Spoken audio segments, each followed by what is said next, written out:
Welcome to Church of the Chair, where we celebrate all the things we do while seated. I'm your host, E, here with my co-host, Chad Lutzke, and we are working on a collaborative novel called Planet Caravan. At least that's what we're calling it right now. We are over 20,000 words into it. We got to be at this point because Chad's been writing all weekend here and there. So I have no idea. We didn't even talk about this before we went live. I have no idea what I'm doing today. I guess I'm going to try and finish up the scene that I was doing the last time. But also, I don't want to get too far ahead of Chad, or else we're going to have several of these where, he's just over here playing catch up. And yeah, don't want that. And I'm not setting up my light today, so y'all just going to have to deal with shadowy. My rig is all over the place, and I got to figure out some kind of way to organize it now that I know how to. Now that I have my streaming set up properly. Let's see here. What did Reverse have to say? I feel you on Jerusalem's Lot was a tad too long, but the atmosphere, however, was there. I actually read Salem's Lot after reading the first 3 or 4 stories of Night Shift. As long as you didn't get to One for the Road, you won't have any spoilers for Salem's Lot. I had expected a way different resolution for Father Callahan, and in general had me left thinking for a long time. Well, Father Callahan's story's not over, so I squeezed Salem's Lot. You might actually know all this. Morning, Sam. How you doing, man? I ain't seen you since I left at Instagram. How the hell have you been? I squeezed Salem's Lot in between my first. Okay, all right. Good morning, Boggle. Good morning, everybody. How's the artwork and everything going, Sam? And I ain't seen Sam in probably, what's it been? It's been over 2 years because I left Instagram 2 years ago. Anyways, hope you're doing well. You're doing fine? That's good. All right. So we are going to start off this morning. I'm going to share my screen. Chad has written quite a bit. I need to find my page. Still trucking. I just finished a book cover for a Western. Awesome. Very, very cool. Let's see here. We're nearing the 22,000 word mark. Look at that. We'll be at 24 easily by the end of the day. At least with what I got to do. Come on. I'm just glad we don't have to worry about this family anymore until like at the end, but that'll be like all the comeuppance and everything. Yeah. So, all right, I'm going to start here. Clock face. For those of you just joining us, just to let you know, we long periods of time we're doing nothing but working on the book. So the point of these streams is for you guys to learn how our collaborative process works, and just to give you guys a space to work alongside us. So if you're struggling with motivation or getting work done, whatever it might be, that's what we're here for. You can come work with us, that kind of thing. Where you got any questions, just leave them down there in the chat and we'll get to them. We'll answer damn near anything.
we're gonna have to. Tweakers is used at least twice in this. We got to change that because that's specifically for meth. We could use fiends. We've always just called people, even before meth was popular, anybody like tweaking or dude, you a tweaker? Like, just and somebody who's on a hard drug that they're can't sit still, that they're not something's not right. Okay. All right. So when the reviews pop up with the, I'm gonna point them to you. It's like I was confused throughout because they kept calling them tweakers, but they were on cocaine. I look at them. Well, I mean, you can't call them crackhead. Cokehead sounds silly. Yeah, I know. Um, uh, I'm leaving. Don't get me Junkie wrong. doesn't apply either. Like, I'm not. I don't know what to change it to, anyways. So, but fiends would be coke fiend would be the only thing, or fiends. That's okay. That's a good one. Yeah, That's what we called them, anyways. yeah. Well, I do refer to Aunt Rita as the biggest Yeah, fiend of all. yeah. I remember that one.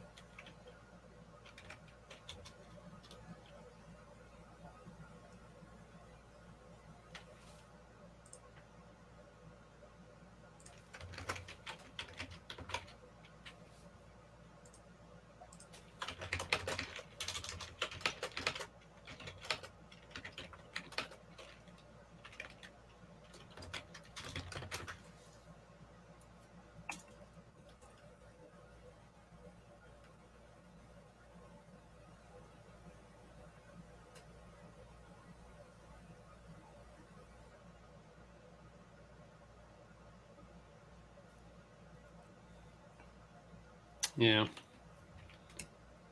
All right.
All right. I'll fix them. You fix what? All the tweaking references because after Sorry, go ahead. after googling, I see that consensus is strictly meth. So I wouldn't. That stuff like that ain't important to me. I just pointed out. Like I said, it's important to me, but because like you said, man, people like they're looking for something. they're looking for something, man, you might as well try to make sure as many as possible can't complain about stupid, silly shit. Yeah. Anyways, but like truly though, I let it go. I was like, I'm fine with it if you are. This is bound to get some Becky or something complain. In my town, we don't call them tweakers unless they're on meth. I don't want to. Yeah, I don't want you to go through that, Chad. I want to protect you from the voices.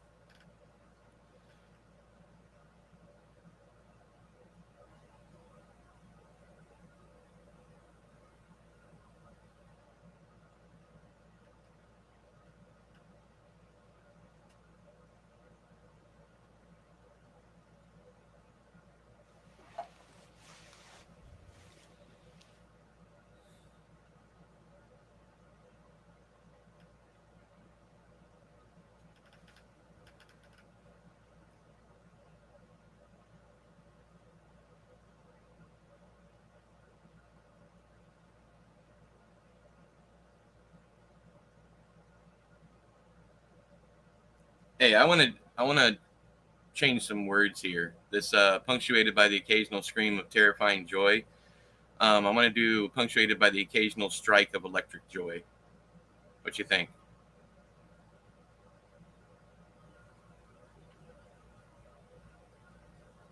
Yeah. I mean, it emits the term. It emits terrifying, meaning like like people who are on the ride. It's like they're screaming in terror, but they're having fun.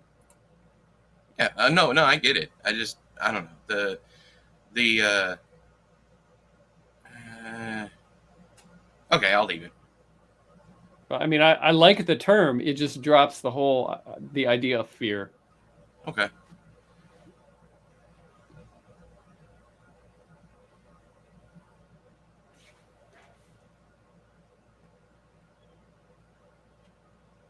Never mind. You also put electric in the next one, and I like that better.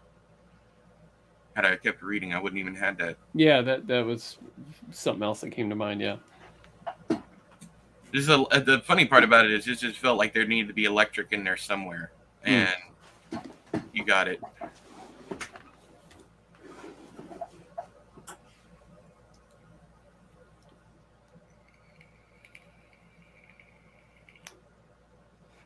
Thinking about taking that "they are my cocaine" out and just leaving "this is my drug." Oh, I haven't got to that yet, but okay. Yeah, I like. I already like that better.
Or something like that. I'm gonna put this in bold because I'm not sure if I'm happy with it or not, but there's Okay. something I feel there.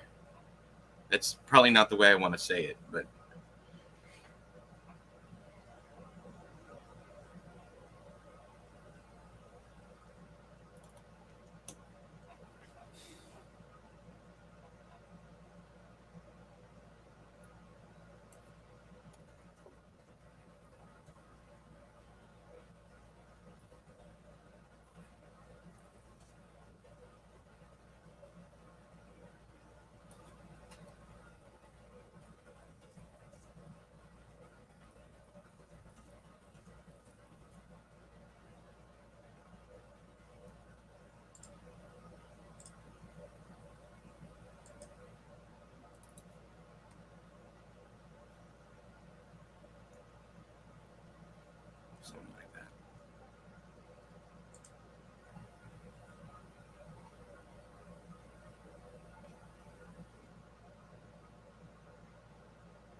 Yeah, so it's $5. Might as well be 50.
Hang on here.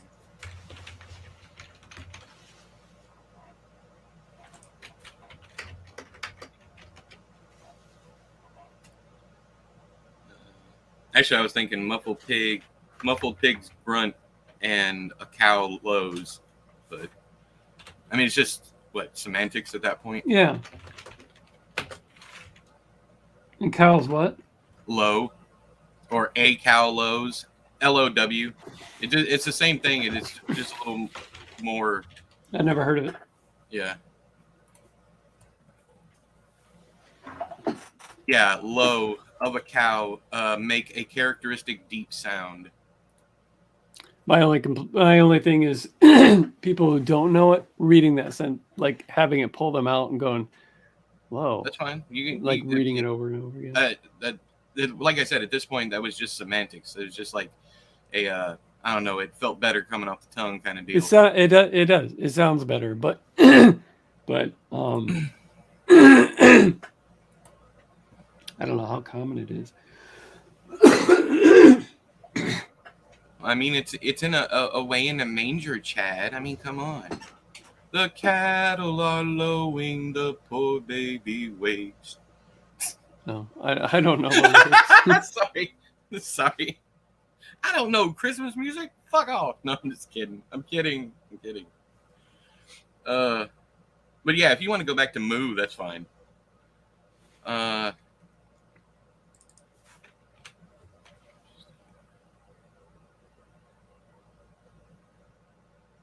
there in the moonlight is a doe-eyed girl, squatting low to the ground, with her jeans pulled down around her ankles. My eyes are locked and refuse to move.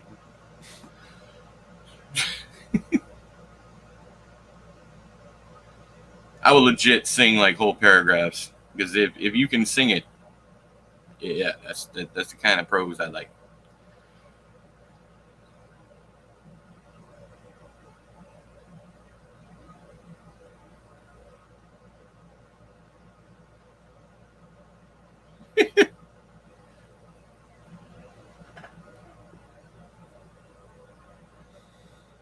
Do you mind?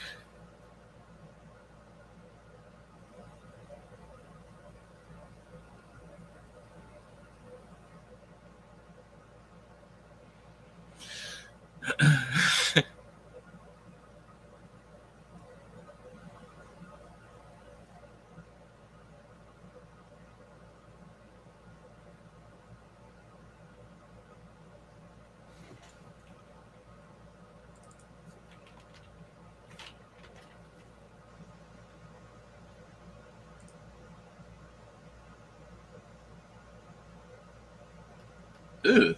Sorry. But you can't have a little splash of urine? Dude,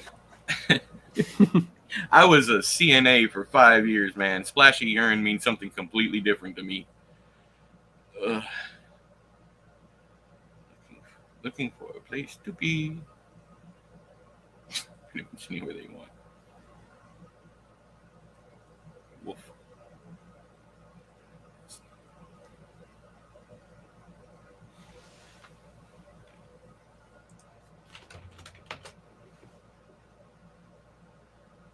Okay.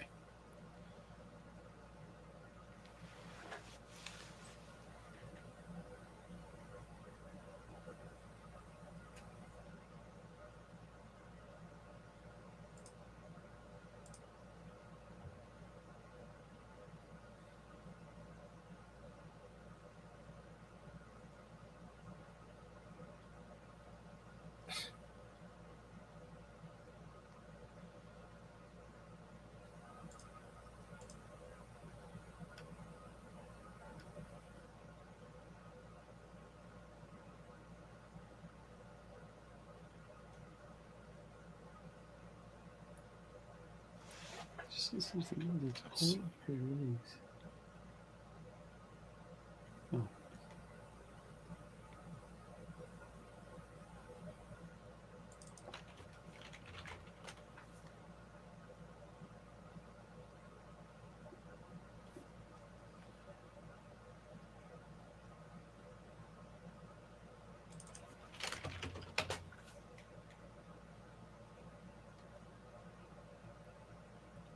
I think I'm gonna. Okay, so you had I turned to face her, and I'm just. Oh shit! Hang on, I lost my place. God damn it! I hit Control Z one too many times. Where is it? All right, so here I turned to face her, but after the you can turn around now. Just put I do, and the reason for that is he's turned. We've used turned like 3 times up to this point. Okay. Maybe 4 inches shorter than me. Showing her hand on the floor than it is. It's pulled back. I see what I have. Jesus. Is that how you spell Barrett? Barrett? I actually have no idea. I have no. I didn't know if I had another. I don't think so. I don't E at think. the end. Yeah, there's an. It's BARR. Yeah, I it's think. got an E. It's got an E at the Yeah, end. BARRETTE. 2 R's, 2 T's, 2 E's, but split. Anyways.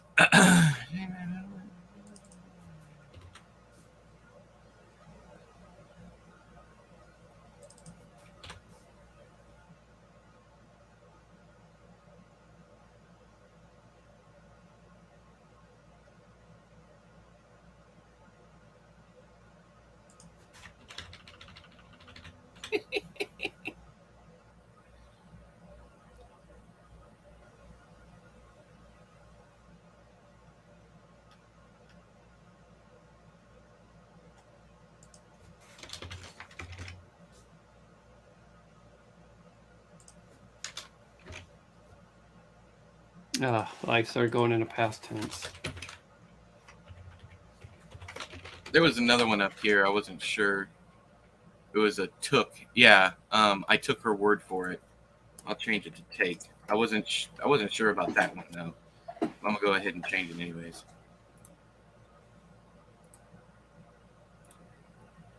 All right. I was probably writing my cozy mystery, slip back in here, and Yeah. That damn past tense. Everybody use it. Everybody. Lazy homebody, or at least used to not like present tense, and oh yeah, it's same with me. And the first present tense book I ever read was Sandman Slim by Richard Tadry, and I fucking hated it, man. Or that I realized that it was written in a different way, because there's like Dolores Claiborne is written in present tense because it's all happening in real time. But other than that, I was like, this makes no sense. How can this character be writing this stuff in the present? It's not like he has a you had a hard time looking past that, huh? yeah, exactly. And then I read Gun Love, which is, I think you fucking adore this, by Jennifer Clement. It's pretty much like South of Here, but it's about a mother and a daughter living in a trailer park, and there's an alligator farm next around them. But yeah, fantastic book. I'm gonna mark that down, man. But it's just slice of life stuff. It's really good. Very lean, very short. It was one of the inspirations for South of Here, anyways. I'm sure you'll catch it as soon as you start reading.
I hate these eBay listings that say dust jacket for hardcovers may not be included, like just a generalization, because then I'm not buying that.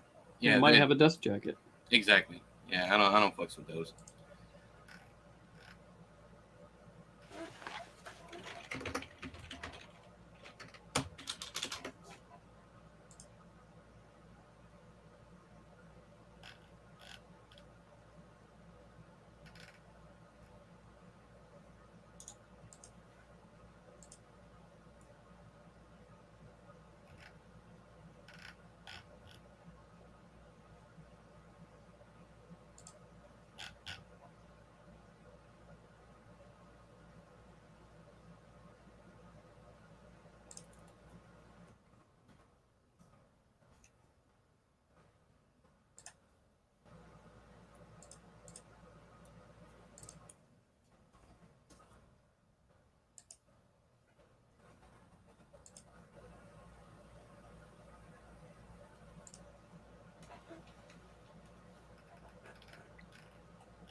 Just bought it.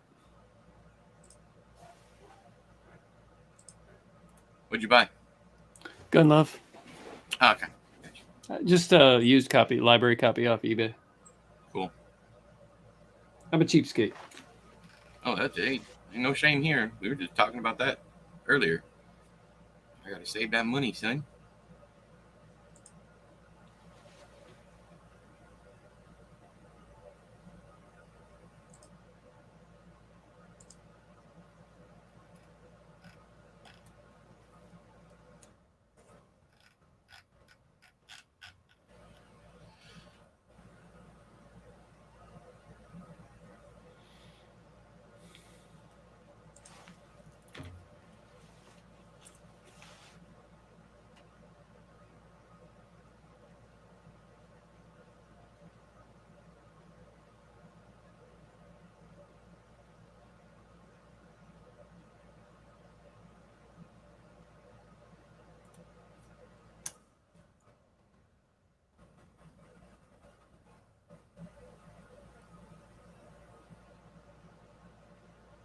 Yeah.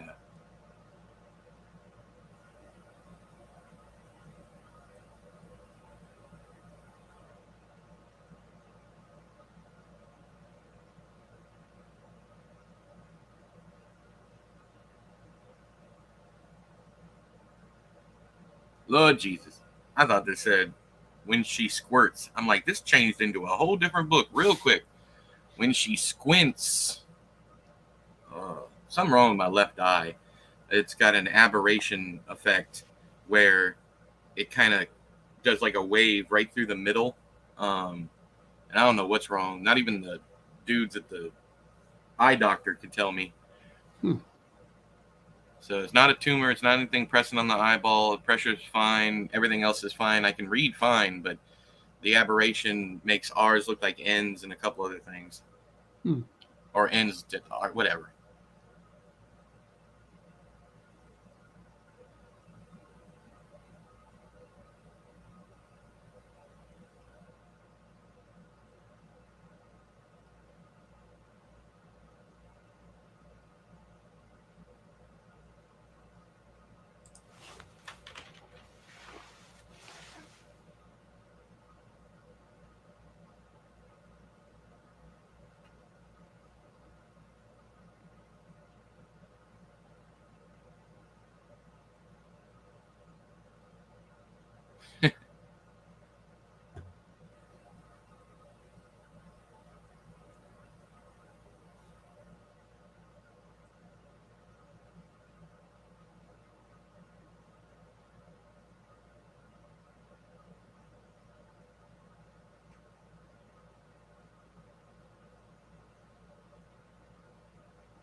Boy, Google Docs will fuck up your tense in a heartbeat. Having to ignore all these things. Anyways, it's like all of these. It wants to change to past tense. It's like all the blue underlines. Oh, I don't have those set up. Yeah. I got nothing like that on my screen. I need to turn it off because it's fucking annoying me.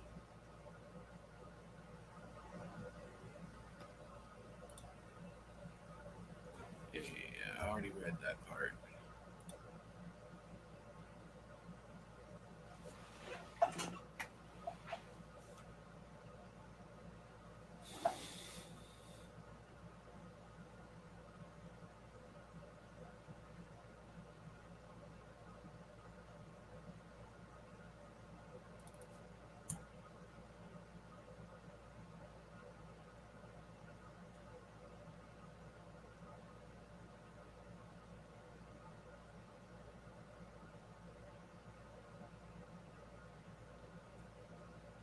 I have a in theater we call this stage whispering, and it's whispering but loudly. I don't know if you like the sound of whisper yells or if it's just something you settled on, but we could do she stage whispers. Well, if the fact that you said in theater, like that's a term in theater, Okay, all right. that might alienate. Unless there's a different term that's like kind of like whisper yells. People know, what that might not be a term, but they know what it is. But so if you've got something that's like more universal, throw it in there.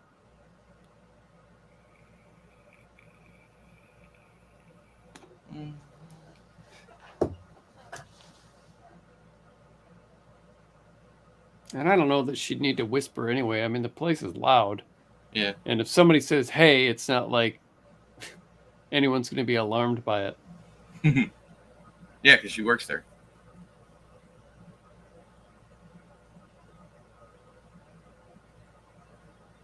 Or maybe she's just whispering because they're doing something sneaky, you know. Eh. Or whisper yelling.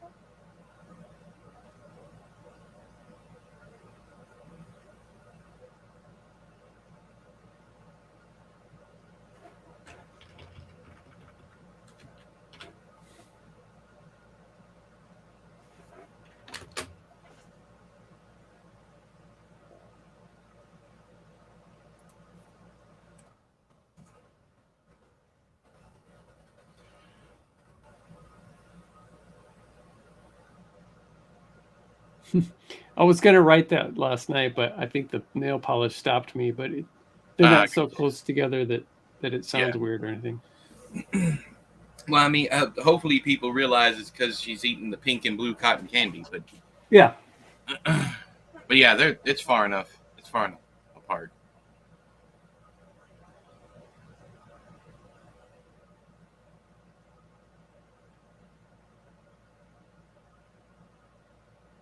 Oh, I know why. Next, yeah, I see. Yeah, that's why.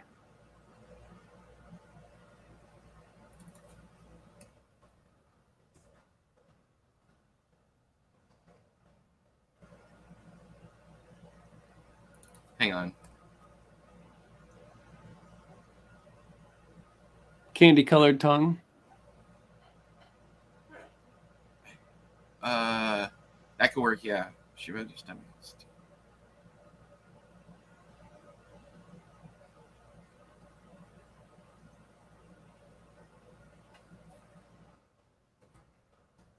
Candy coated. All right. Either one works, but anyways. Damn near the same cadence too. Candy colored, candy coated. So either one works.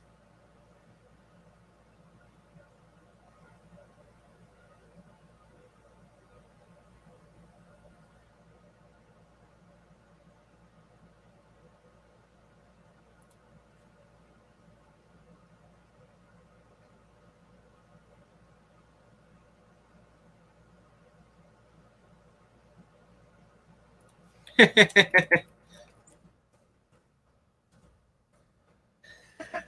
don't know if you like that or not. The purple on her toes matching her lavender tongue. Yeah. That beautiful snaggle tooth. Take a bite.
Next chapter. Sorry. I don't name them until I Maybe. kind of glance through them and see what would be a good title.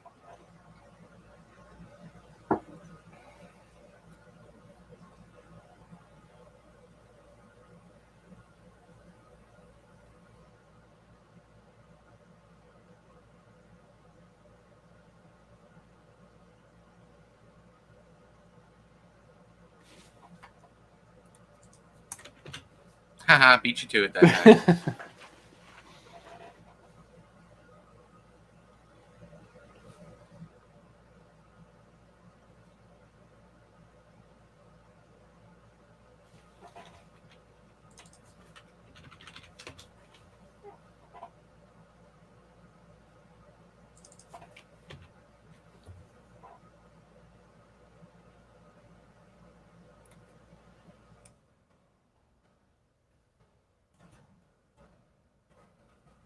Dang, man. It's all right.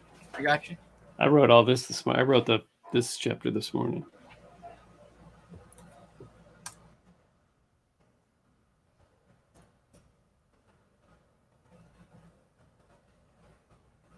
Luckily, you go accurately into past tense in this one. Yeah.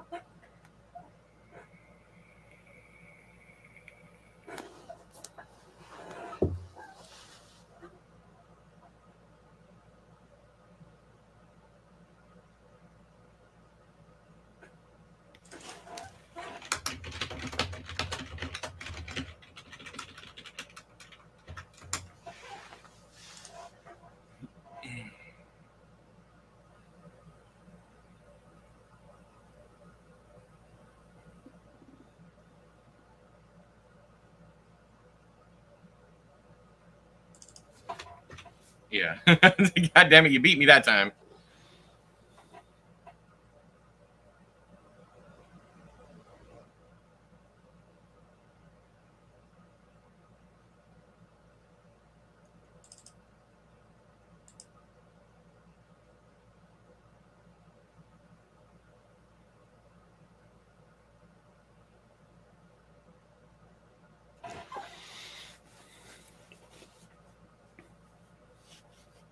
Yeah. All right. Okay, I got an idea. Hit me. We don't have to do this.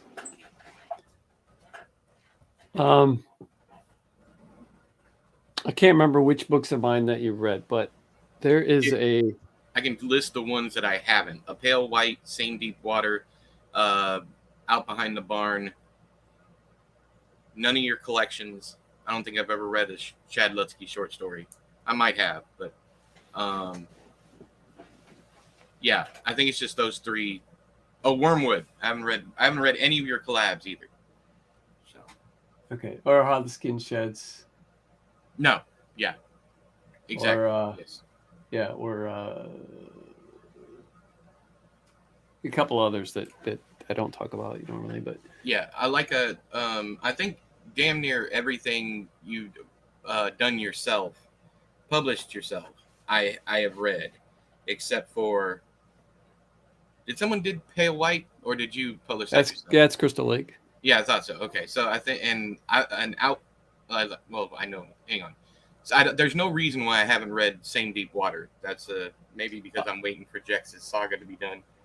Out Behind the Barn is independently published, but Duncan Ralston let us slap his Shadowwork Publishing on the back of it. Coolio. Bloodletter, my vampire sellout book, Mm-hmm. written under C.E. Lutzke. I'm ready to. Anyway, okay, so you've read the three that I'm going to talk about. And I'm not sure if you're going to remember these. In Foster Homes and Flies, there's a girl named Sam, who is 16 going on 17, that meets up with Denny. He helps her out of the situation where she's been hitchhiking, and this older guy is being pervy. Mm-hmm. They meet outside of a store, and then they spend the night together in a park, just talking and falling asleep together. It's very platonic, but it's also romantic. She is carrying around, I believe it's a copy of The Temple of Gold by William Goldman, Okay. as an example of a good coming of age book because she hates The Catcher in the Rye. So Sam also makes an appearance in, and then she takes off because she's going on this road trip. And then in Storing the Sheets, when Emmett, I think it's after he jumps out of bed after, spoiler alert, sleeping with the corpse, not sexually, just lying there but he wakes up with an erection, shames himself, takes off and goes to the beach in the middle of the night, and picks up a hitchhiker named Sam. She mentions, I think she mentions the book The Temple of Gold and bashes Catcher in the Rye.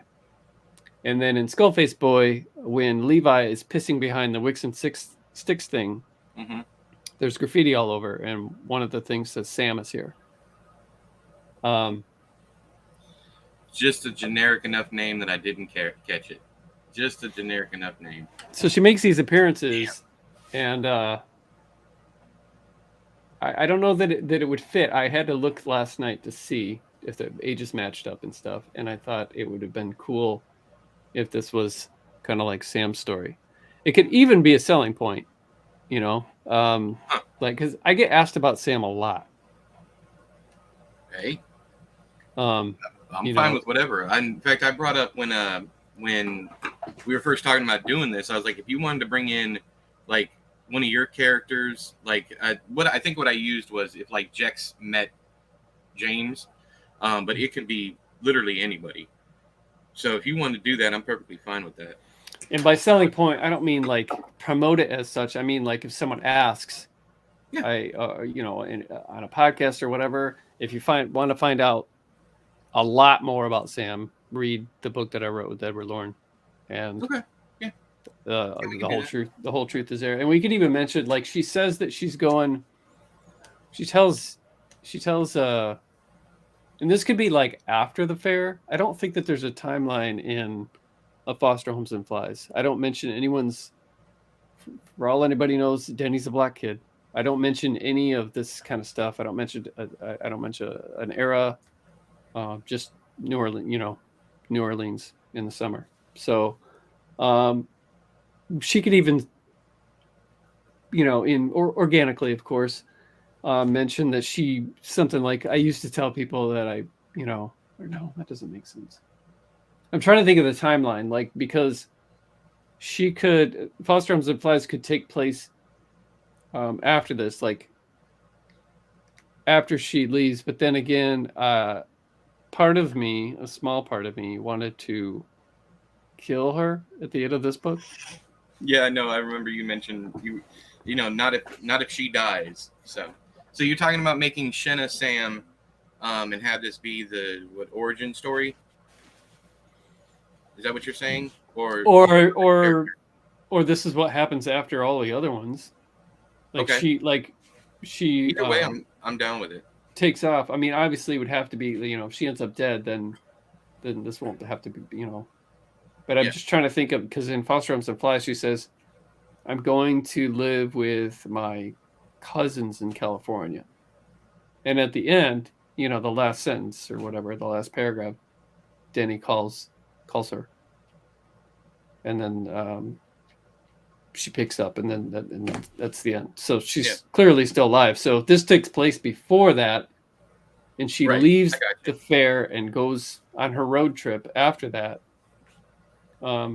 It would have to be because she leaves when she's 13 here, and I want to keep that because I like that. I love the idea of her being 13 and dating this dude that's like old enough to be her dad. Yeah. Just shows how, I don't know. It just shows a lot about her and about her situation and what she's been through. and I Yeah. like the tension that she, that will be there between her and Buzzard. Yeah, I'm perfectly fine with that. I got no issue whatsoever. Now, when Stephen King does this type of thing, or when other authors do this kind of thing, is everything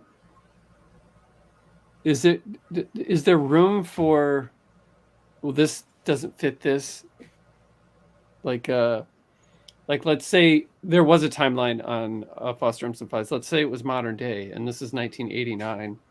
When King links all his stuff up, is the timeline cohesive, No, or that's why all of his fans say it's just another turn of the wheel, because he'll have characters that died.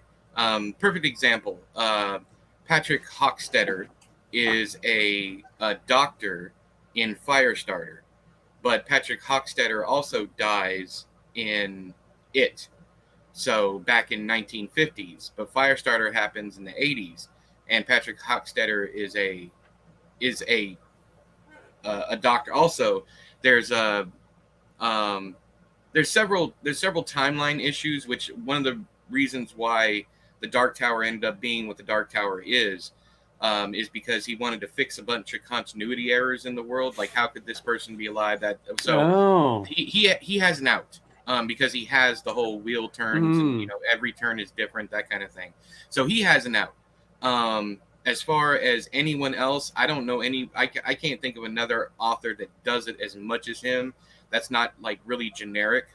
Because J.A. Conrad does it. Blake Crouch did it. These guys did it, but it was super generic. It was just like, let's shoehorn in this character however he fits, that kind of thing. Whereas King will take a character like Thaddeus Beaumont from the Dark Half and tell, he's got his own book, The Dark Half, and then he also is mentioned in 3 other stories. One of them is a novella, and then 2 other novels. Well, no, it's two novellas and a novel. And then same with Ace and Pop Merrill. Same with Cynthia from first appearance is, I believe it's Rose Madder. And then she's in Desperation, and then she has a twinner version that's in The Regulators. So when he does things like this, it's pretty casual, and it has no bearing on the story like whatsoever. Whereas when like a Conrath or a Crouch does it, they reference like the whole catalog of where this person came from, goes through all of their stuff. Even with Holly, he doesn't do that, where he doesn't completely rehash everything they've been through. It's more of, hey, look, there's this character you guys remember. Let's make them work naturally. So I honestly don't think. First off, we're not really cuffed to an exact year. We got the 80s. It's obviously 80s. It could even be early 90s. As long you mentioned putting the South 1989 at the beginning, but if we don't put that on there, it can literally be any time frame. So it could 100% be. I think Beaumont might be mentioned. Yeah, it's the Sundog, Needful Things, and Bag of Bones. Yeah, you got it right. So it is two novels and a novella. But anyways, until finally the end of his story is just a one-off sentence in fucking Bag of Bones. The only character he's done that with, which I find very interesting. Anyways, but yeah, like I said, the only thing that would handcuff us is if we put like 1989 at the beginning of the book. But then again, people are going to be questioning what time it is. We can make it purposefully ambiguous to what year it is or whatever.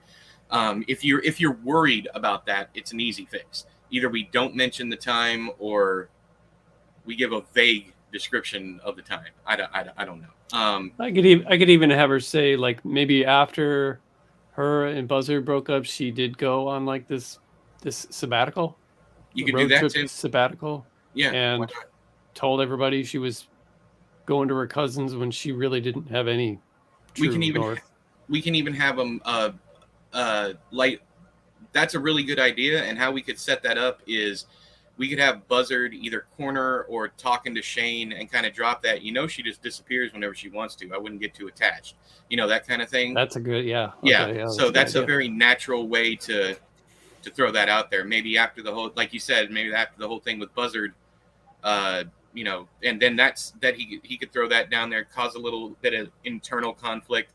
Is like, do you really just disappear anytime? You know, that kind of Mhm. thing. So yeah, yeah.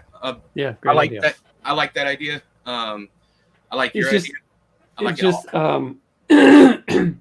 as I'm having these two kids get to know each other, and um when I was writing this stuff, and then you had mentioned carrying around a paperback book, I was like, man, this is like Sam.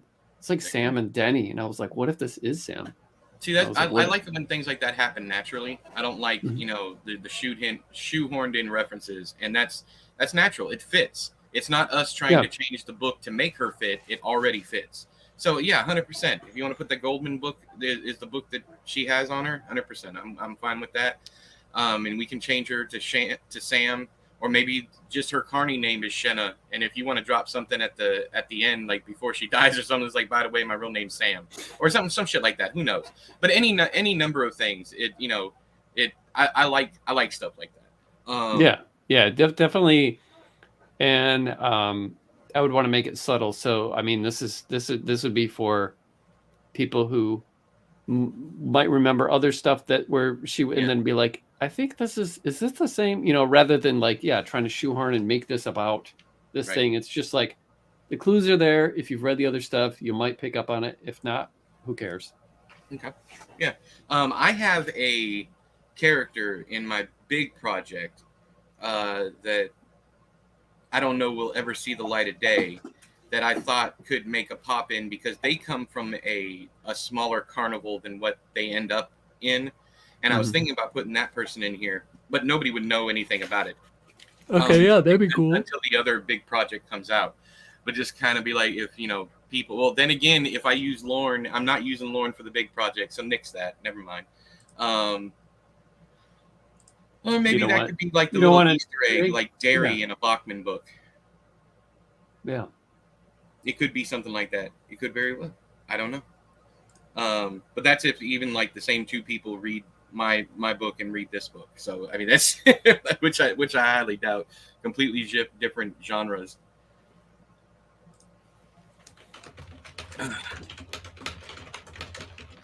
All right. I'm gonna go ahead and take my break. When I get back, I'm gonna do something. I just don't know what I'm gonna do. See y'all in about 10 minutes.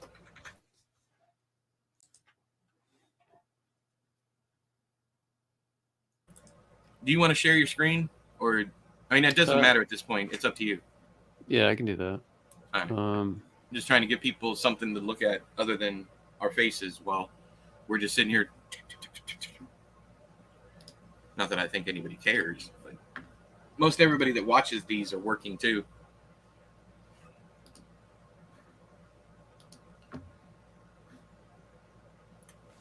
All right.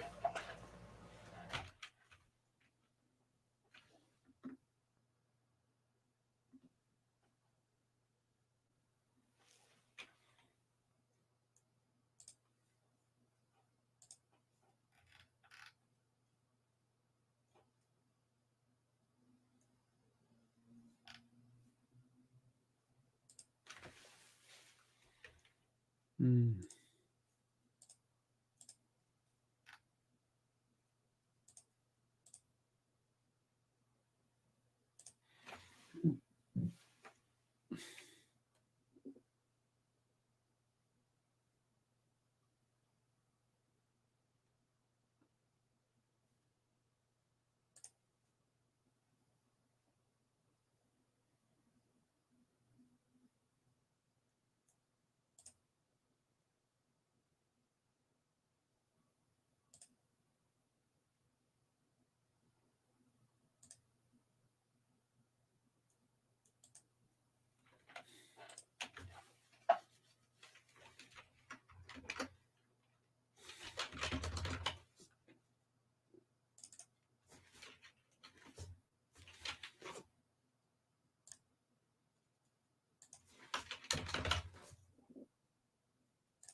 I'm back.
Did you do a find replace, or did you read what I had up here, down here?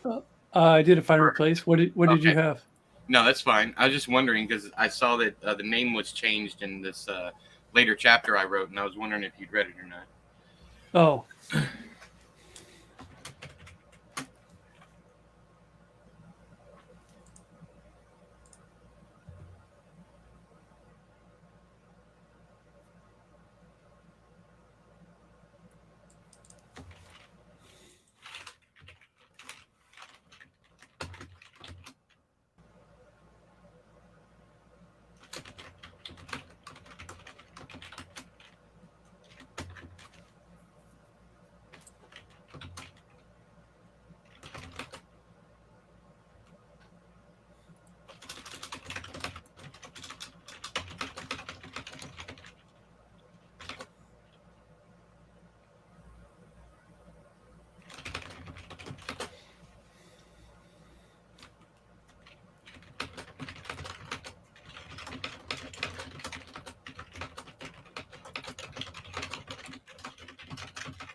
The ring toss game. That is the game where you throw the rings over all of the bottles, right? Yeah, it's either bottles or it's like traffic cones or something like that. Yeah, that's ring Uh, toss. There's you also normally, one where there's pegs on a wall that you try to get uh-huh. in. There's multiple different versions, but yeah, Do you get what, 3 rings? I know it depends. Anywhere between 3 and 5 is usually but the way it tends to work is like 3 is the base. 3 is going to cost you back then probably like $1, and then he'll start us the the worker will start. They have a certain way of talking to make something sound like a deal that isn't actually a deal. Yeah. It's like one more dollar gets you 2 more rings when 3 for the first one, but he makes it sound like it's a deal. So using things like that will make it a little more realistic. But yeah, of course, all of them are rigged. It doesn't matter. Also, the prizes are they buy them in bulk, and they're the stuff that the companies can't sell because they're damaged in some way. So they'll have some kind of defect. I'm probably giving you more information than you want, but it's usually back then it would be like, 3 for $1, and then it's like, hey, we'll let you go 2 more for another $1, that kind of thing. But yeah, it's usually it's 3 to 5. But always keep in mind that they're trying to get more out of the person. So I know that a lot of these stations, they'll have like the real attraction, like the giant stuffed thing. right, What does it take to win something like that? it would probably be, so you want to account for how much the thing costs. So I mean, like what like, let's say somebody throws 3 rings and all 3 rings go exactly to where they're supposed to. What is right, you're going to get one of the small prizes. So that would be winning. You'd get a small prize, and that way they would hook you in. It's like, you want to double or nothing. Like, you get 2 or 3 more rings, but then you have to pay for those rings, and it's like, double or nothing while you're still paying them. But yeah, it would every round you go up. So it would say something like 3 rings get you, like they'll have a row of stuff that's for 3 rings, and then a row of stuff bigger above it that's like 5 rings, and then 10 rings, and then up top's like 20 rings. Okay. Now that's usually how it goes. Kind of like Chuck E. Cheese and whatnot for the tickets. Now I was having I wrote a scene where they finish the cotton candy, and she goes off and she steals a bunch of tickets, tells him to put them in his pockets. And then she's like, grabs his hand and wants to, let's do these games. Let's do this one. They meet this person there. She points out the fact that she's the worker there says, your girlfriend here has been wanting this big pink panther for the last year or so. Yeah. And I think I don't want him to get it. I don't want him to be able to get it. Okay. I don't like 100% he wouldn't be able to. So they wouldn't let that happen. Okay, well, she used to run this thing, so she would know that, right? So why would she take him over there? I mean, I know people win these things. And My wife, you could even make a point of this stuff, where but usually when you end up winning, you're not actually winning. Like, you end up spending $30 to do this, and the prize only cost them $5. Even those big giant ones, they get them in such bulk. So even though it feels like you're winning, you're not actually winning anything.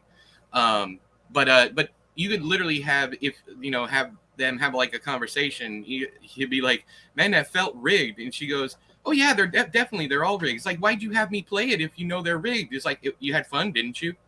That kind of I don't know. Maybe I. But on top of that, if you're using tickets as a trade system in there instead of paying the concession cash, then it's all, if she stole a bunch of tickets, it's all free anyways. So there's like no, unless I'm not seeing the problem you're seeing. I guess maybe I should have you rate this this part because Okay. Well, I can always go back and layer it. I can make it work within the I've realm got of this. possibilities, no matter what. I got like this romantic thing going on where she, we talked about her wanting her to be assertive. So she's like grabbing his hand a lot, and she's like, when she introduces, like the workers, like, who you got here, and she's like, this is my date, and this guy's like, whoa, wait, she's being very like not really flirtatious. It's just her, and this is all new for him. He's kind of like, so she's kind of hard to read. He's like, does she like me? It's that kind of thing, because she's acting like, but this is also very new to him. He's but that's just in her nature, and she's wanted this thing. She's hoping, she thinks it's just the most romantic thing if he could do this. But if she already thinks all this, then none of this makes sense. If she already knows that you can't, I mean, I like the idea of, well, you had fun, didn't you? But it doesn't match with what I've written so far. So I think maybe I'll just leave it. We can. I'll read it before we're done today. Another thing to keep in mind is usually the games are not run by tickets. The games are usually cash, and the reason for that is because there's tangible prizes involved. Whereas with rides, they would sell tickets. It's just like you don't use tickets to buy the concession stand foods. You would use cash because you're dealing with tangible products. You're not dealing with a ride. With the ride, and then what happens after that is they tally up how many tickets they have, and the operators get paid from the concession stand, but from the box office, I guess it would be called. So that's another thing to consider, is it might not even happen at all because of that, because he doesn't have any cash to use on the thing. But I mean, we can always make up our own, like a reason, or we don't even have to. I might be thinking too much into this, but most carnivals, the game stuff, all that stuff is a cash prize because they're trying to make the money back for what they bought. And usually 3 rings, the first one that you buy will pay for damn near any of the prizes, because they get the smallest bears are usually like 25 cents a piece. That's because they get them in bulk from China. And then the Oriental Trading Company. Exactly. And then it'd be 50 cents for like the next one. I think the most they pay for any of them might be $1 to $3 for the big ones. And that's only a couple of years ago. That's like not a couple of years. It's like 2010 was how much those things were going for. Because you can go on Temu right now. Not that I suggest this, but Temu right now and order 100 bears for like $50, and they're the little shits, and that's what they do. They buy them in bulk, and they're usually damaged products in some way. My oldest has a bear that it's a bulldog that she calls Bill. They call Bill, and it has one of its eyes isn't like tight. It's sewn in from the back, but it's like slightly hanging also, and that thing cost me $5. So you got one eye, and that's ever since I won it. It's been like that. We got it, and the one eye was kind of like hanging out, and there's no tightening it or anything. The other eye is fine, but there's always a defect. And they have another one that's a brown bear that has the stitching on its back is like almost like a zigzag pattern when it's supposed to be straight. It's like something screwed up with the sewing machine. So yeah, so even the stuff that you win brand new is usually got some kind of defect in it because they just buy them in bulk. But yeah, let me read it. I'll see if I can make it work, because that's like what I do. That's one of the things I'm the best at, is finding a reason for something that shouldn't be there or that doesn't work. So another route we could go is she's grifting this guy from the get-go, and she's just doing her job, working the thing, and then 100%. And then later on she's like, just so you know, you never could have won that. And he's like, well, why did you? And then she could say, because that's what we do. And then she said, he's like, well, why all the tickets? And why? And then it could be like, because you wanted to have fun. Yeah. So yeah. And what's more fun than winning your date a prize? Wait a second, it's a date or whatever. No, any number of things. Yeah, I like that. but yeah, she's also been with this carnival for what, 3-4 years, something like that. Yeah. Mm-hmm. So I mean, all of this is going to come. Grifting people is going to be second nature to her. It's going to be the very first thing she thinks of doing. Mm-hmm. That's just that life. So yeah, we can 100% do that. Is be like, that's just how we do things around here. And everything you just said is perfect. I like it. So we'll figure it out. And we can even go.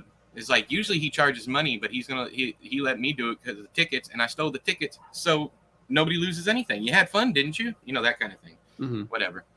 Any number of things.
Thanks, honey.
What are you working on? The end of this 3-part chapter. I was doing the whole thing with the strong woman setting people up by leaving her truck unlocked so she can get in fights. Okay. That's it. Just another one of those odd things that happens like in the middle of it that has no other bearing on the story other than the good and bad sounds.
I'll be right back. All right.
I'm back.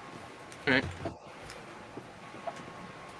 Did we have boobs as being a particular character?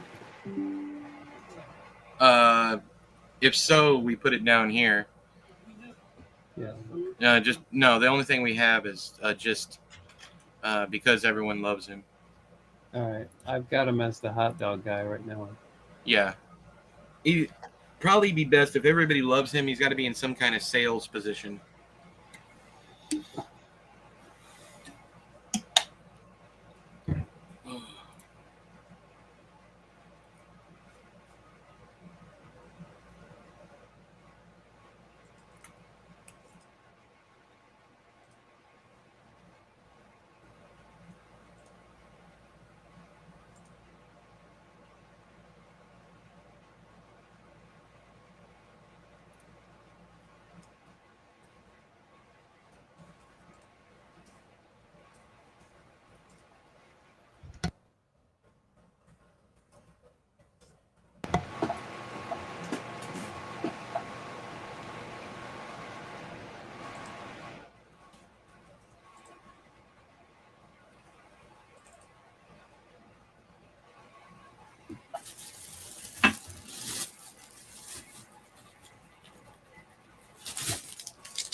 My wife DNF'd Duma Key.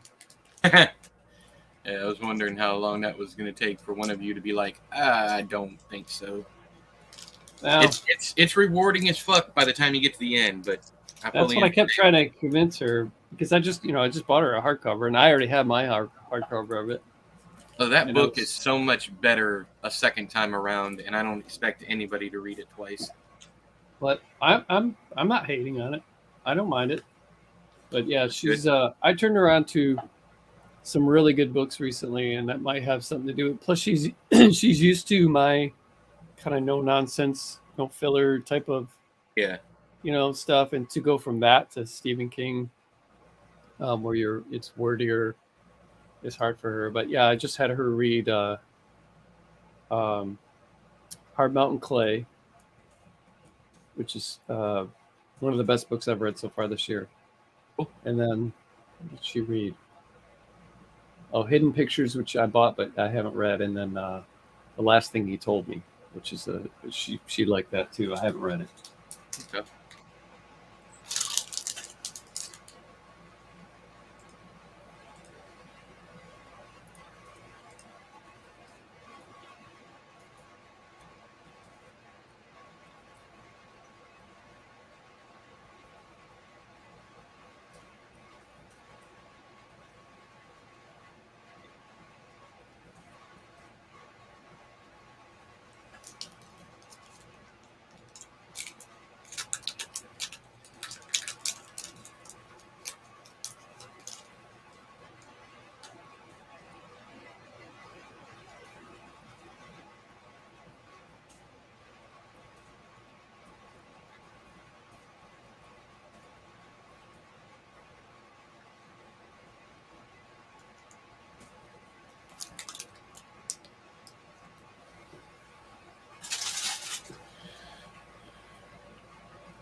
Which author to you writes the best characters? I mean, I think that's obvious. That's what I was thinking. Yeah, I'm pretty sure that's obvious. Yeah, that's the whole reason I read King. If you're even still in here, you asked that question 21 minutes ago.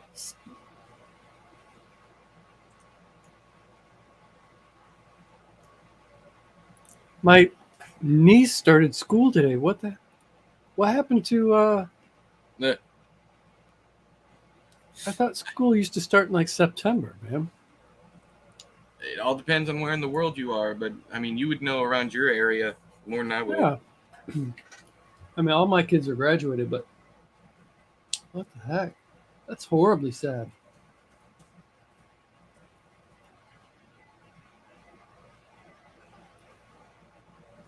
Yeah, it used to be like mid September.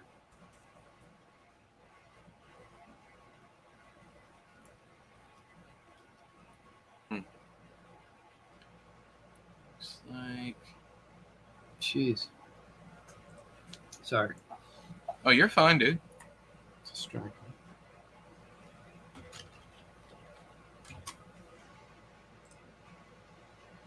All right, I wrote 1, 2, basically 3 pages. Now I'm gonna go back up and read what you've added, and I'll. I got a thing on here. You'll see. It says insert worker reciting the rules to Shane. Mm-hmm. Gotcha. You can write all that, and then Yep. I think we'll just do what I was talking, where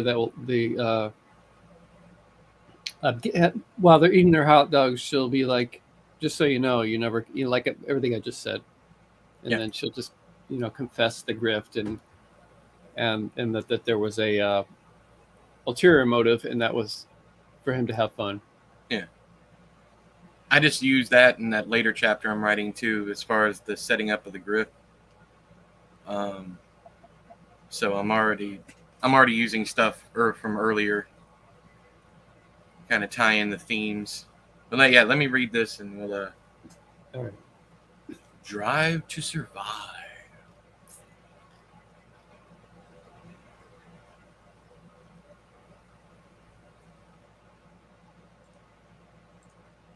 After we finish the cotton candy, she grabs my hand and runs behind the truck because you have behind bed truck. Which, It's the first line of the new stuff. Well, the highlighted stuff. the truck bed is, Runs behind the truck bed. yeah, is what Okay. it's supposed to say.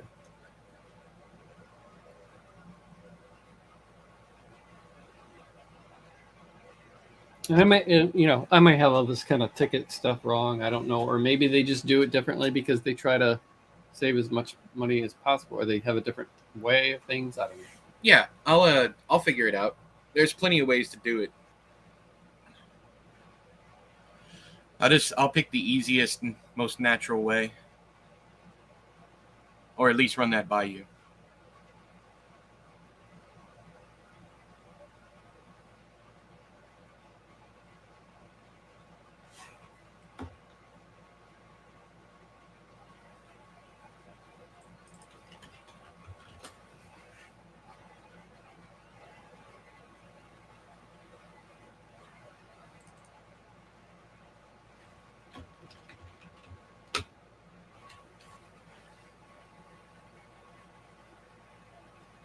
You can get rid of that very if you want to.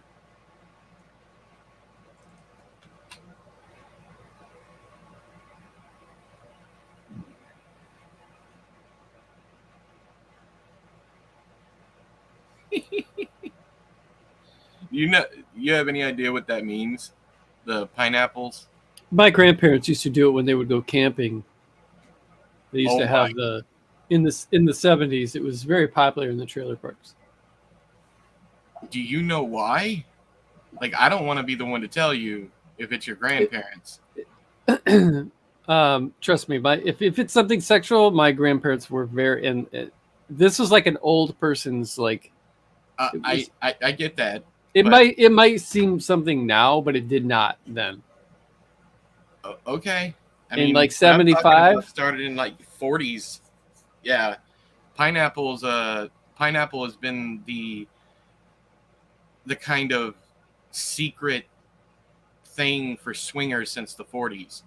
Letting people know that they're in an open relationship, and it might not be, but the string of pineapples, or a pineapple in your front yard, or an upside down pineapple, yeah, that's been since the 40s. That's like how people used to, like, like in speakeasies and whatnot, would let people know that they were interested in swinging, that kind of thing. This is So more I of mean, like a tiki type of, like the tiki decor, like okay, Hawaiian and all things right, like that. I got you. Okay. But I mean, it would be fitting for Mingo. Yeah, it would 100%. 100%. I was like, I don't know if I want to say this if your grandparents did. Yeah, no, my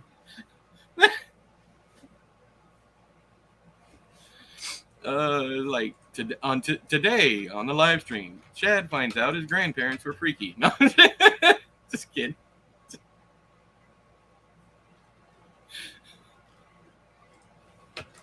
The funny part about that is my grandmother, I believe, is the first person who told me about that. It's like, you want to stay away from you want to stay away from people with pineapples out front of their places.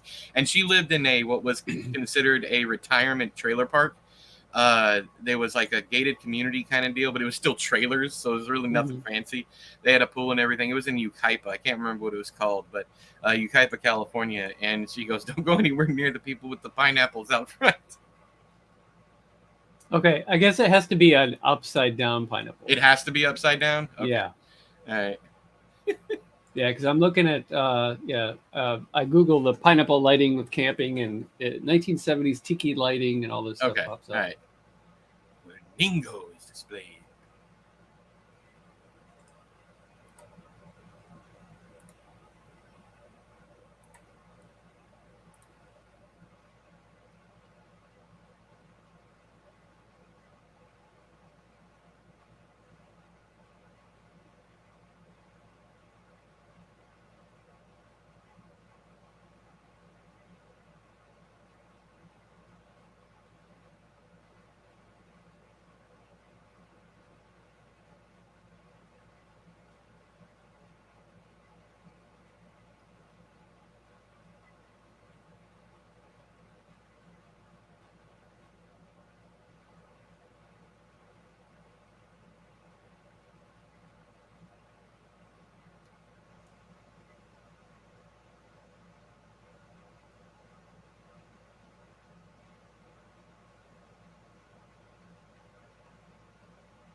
Oh my gosh! You know what's weird, dude? But I'm reading this article on what you're talking about and what pineapples used to be, yeah, that they used to symbolize prosperity and eternal life and stuff. And then it says, in the land of the free and easy, those upside down pineapples do indeed symbol something, which is a secret squirrel smoke signal for swingers looking for a little action. And it says the pineapple must be displayed upside down. So, regardless if you're gay, straight, middle of the road, or teetering on the edge, just be sure to display your pineapple as you intend. And then it says, what do flamingos signify? flamingo isn't. Well, I could be wrong here, but I always thought flamingo meant queer.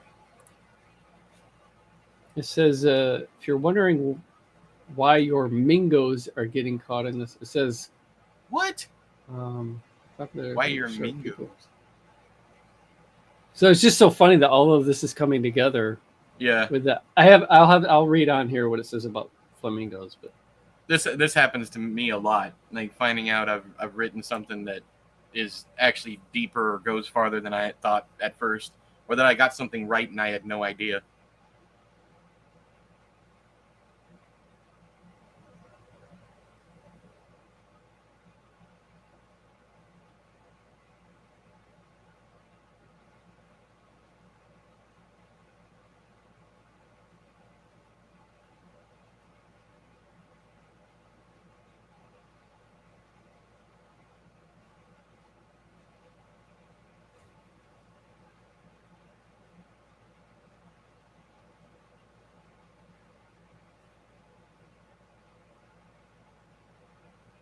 oh, okay. It turns out flamingos don't mean anything. All I know from flamingos is I've been to two queer clubs, and one of them was called there was the Black Flamingo in Wetumpka, and then there was just Flamingos in Montgomery, and they were both queer bars. Hmm.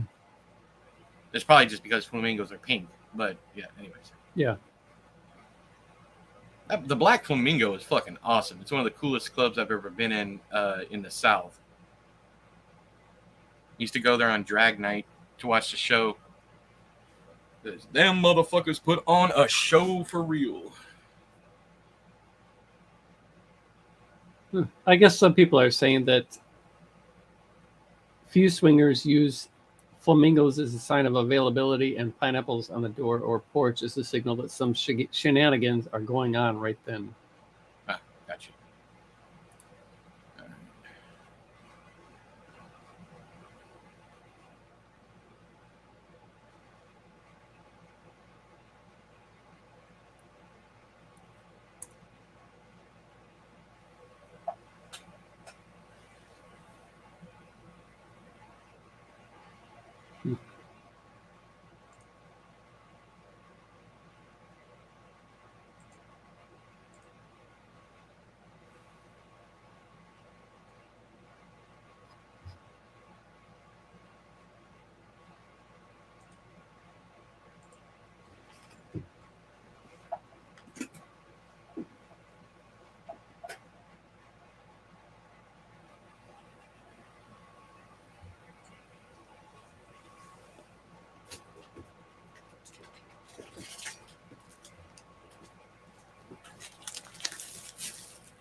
I'm wondering if the difference between an elephant ear and a funnel cake is regional. I can't find anything that says that, but I've never heard A of funnel cake? Yeah, A funnel cake is a cake with a hole in it. no, it's not. A funnel cake is it looks like a pile of worms, dusted with sugar. It's they extrude uh, thin Oh, I'm thinking line. of a bundt cake. Yeah, not bundt cake, funnel cake. It's the same exact thing. It's just the difference in because I've never even heard of elephant ears. Oh, Um, you haven't? no, I haven't. But I Oh, know wow. funnel cakes. Funnel Oh. cakes is what we normally get down here. I've never seen one at a carnival in the South, an elephant ear. It's always been funnel cakes. But Oh. I'm not saying change anything. I was just wondering what the fuck an elephant ear is, and I'm wondering if it's a difference of region.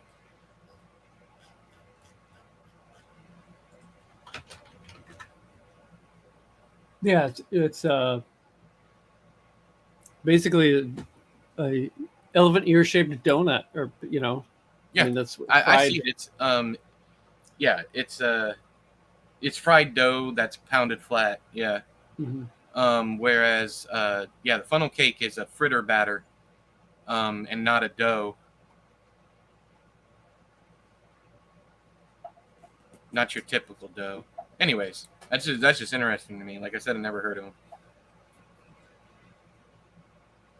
But then again, the only carnivals, fairs, anything like that I've been to is here in Alabama. So could very well have been. I never went to one. Oddly enough, as much as I love it, probably because of the mystery of it is why I fell in love with it. I was never allowed to go when I was younger. Oh, we have them. Yeah, we've got a Calhoun County Fair here in Marshall, Michigan, which is right next door to Battle Creek, and yeah, they got all the usual stuff. I mean, it's pretty big. um, they do it once a year, and they get the elephant ears, and I think they have elephant ears at Cedar Point too. Of course, Cedar Point's an amusement park, Gotcha. but I've never been down south other than to Florida a few times. Gotcha. So passing through. Okay. All right, I'm gonna go ahead and take a break. Someone's here also. I can hear the car out there. I'm gonna go ahead and take a break, find Okay. out what's going on. But I'll be at least 10 minutes because I'm gonna walk around too. And when I get Okay. back, I'm gonna write the ring toss scene. So the bit you have insert worker reciting the rules to Shane. Yeah. All right. Okay. I'll be back.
Anyone in here? Anybody have any questions? I'm sitting here kind of taking a break myself.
What's up, Sam?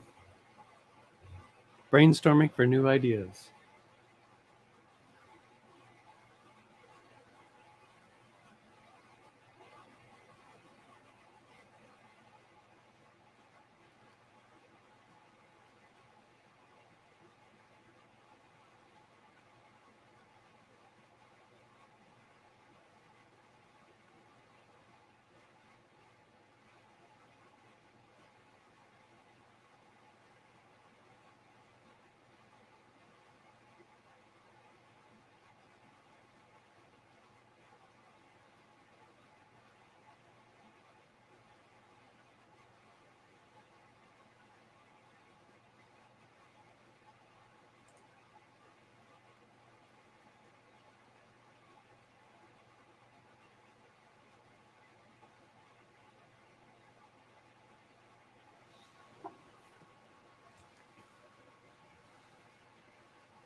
Okie dokie. Brainstorm away, Sam. Brainstorm away. That's what this is for. All right.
Going to drag this buzzard thing out a little bit, like hoping that the reader, like Shane, just probably assumes this is a kid, their age. and then there'll be some kind of hilarious reveal. That is Buzzard. Nice.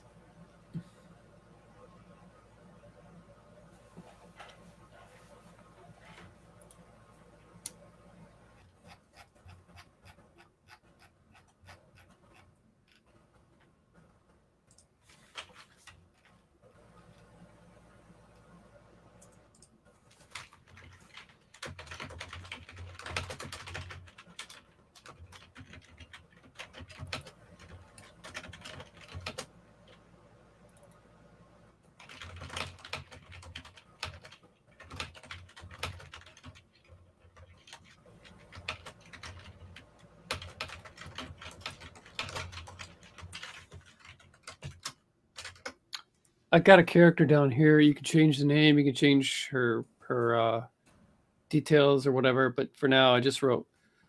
Did you read the part where the chick with the tits so big they're under her chin, Yeah. she could bite her tongue? Okay. Yes. Chantilly. I just wrote the name down. Whatever, we can change it. All right. Middle-aged, fine. big-breasted woman who runs the ring toss. Booty calls on occasion with Mingo. All right. I'm gonna put, hey Chantilly, this is Shane, on a date. That way I can use something other than lady.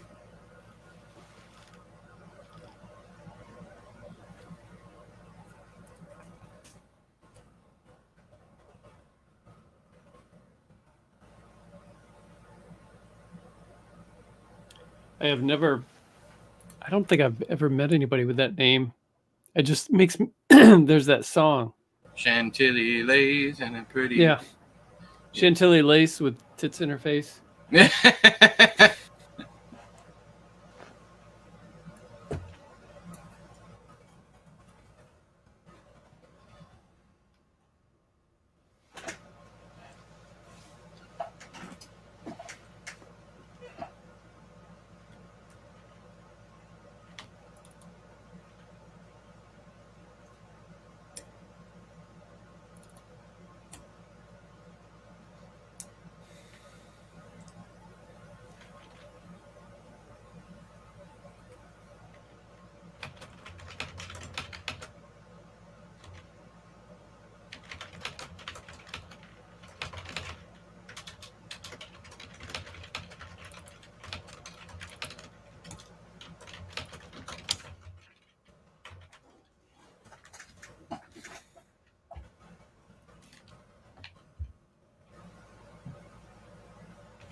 You're right. We're over the 24K mark. Oh yeah, we'll probably end up being at 25 before we're done today, because I'm rolling pretty steady. Maybe, I don't know how far we are over 24. I just got real dark with Sam's history. Julio.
I can't remember. Where's Shane's dad? I don't think we mentioned it, have we? I can't remember.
Dang, dude.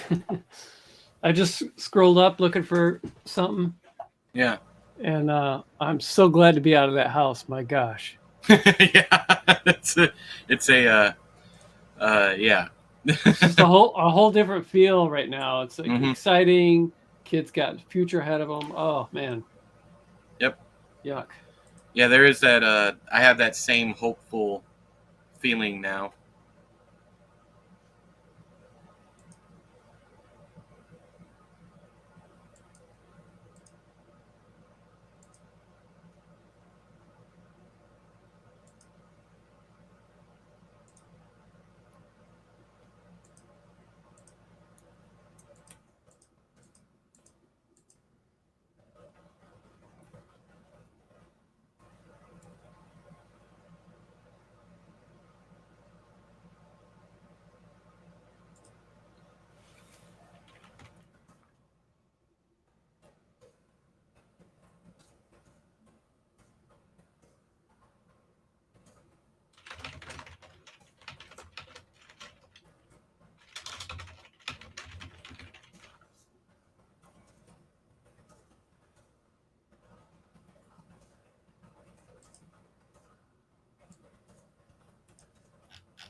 Okay. I think I'm tapped out.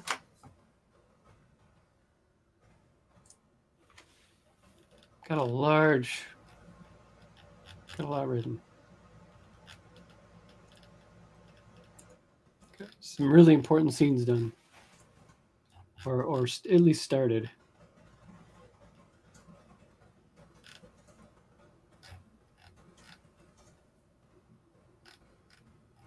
All right, hang on.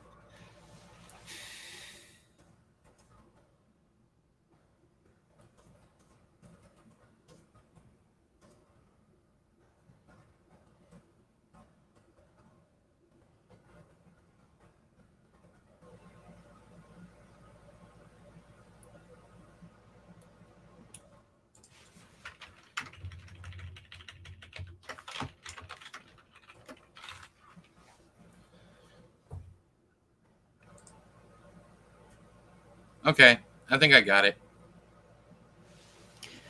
Awesome. Do you think this is... I'm going to leave this here for now, but why is that on? Do you think that we should have... I just had Shane kind of put together what might be happening with that grave, but I don't know if we want to stretch it out more or have this, but I have where she looks at, she sees the blisters on his hand and asks him, what's the story behind that? He said, my uncle made me dig a grave. She says, a grave for who? He said, and then this isn't, he didn't say anything after that. That was a good question, one I hadn't asked myself until now. Suddenly all these pieces came to the center like a magnetic puzzle pulling itself together. The brick of coke, the too big for Bruce grave, Hunter's car backed up to it, Shibby's coloring books. Yeah. I was gonna use I know you changed it and this isn't a problem, but I was gonna use the page that he tears off with Shibby's name on it that he stuffs in his pocket. I was gonna use that later for something like that. So but this works just fine. Okay. I have him like reach into his pocket and feel the paper when the grave thing came back up. However, but I like yours just fine.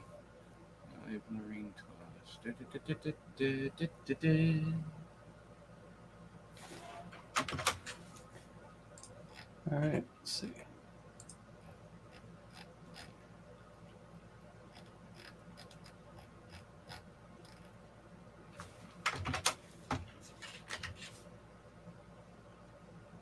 Yeah, I'll read all this tomorrow. My back's killing me. We're already almost 4 hours into this sumbitch. So, all right, who said what? Sentry, if you're still here. Has writing a book ever became uber boring or stressful at one point to you? No. If it does that, if I'm bored, the reader's going to be bored, so I just don't bother with it. No matter how good it is. But I can't express how little that happens. Usually I don't even start writing an idea unless it's exciting enough for me to at least write a short story about it. So it happens very, very rarely. But when it does happen, it's usually before the 15K mark, and I just end up trashing it. Or it goes into my cannibal file. Hey Tim, sorry I missed you, brother. But I was neck deep. Dude, we got like 3,500 words written today. Yeah, I knew it was going to be a lot. I knew it as soon as I sat down because I was like, this is the carnival section, so yeah, I knew it was going to be like that. Hang on. So I'm going to put everything I wrote in a different color. Okay. I'll do red for right now. I don't know if you're going to be able to read that or not, but anyways, it's my stuff's in red. God damn, that's bright. There's other shade. I know. I'm going. I didn't expect it to be as fucking vulgar as it is. Yeah. Jesus Christ. Blood red. Yeah, that'll work. I got my paisley, my cornflower blue. Anywho, thank y'all for joining us. We appreciate it. We always appreciate it. Thanks for hanging out. Hope you guys got some work done. If not, maybe some motivation to do some work later on. But that is it. We will be back tomorrow at 9 a.m. Central Standard Time. We'll be doing Monday through Friday until this Joker is done. Once me and Chad are done, I'm picking up with Derek Jones, who is a member of the channel, and we're going to be writing a book from scratch. Derek has never written anything, so it's going to be where you're watching us, two professionals, experienced. You are going to go from that to watching someone who has never written anything, and me kind of mentoring him and writing along with him and learning from each other. So just like me and Chad are doing. But y'all have a good day. Tomorrow, I don't know when I'm going to, I don't know how many, there's only 3 people here. I was going to give an update, but I just be repeating myself over on Discord. Anyways, y'all have a good one. Until next time, all hail the chair.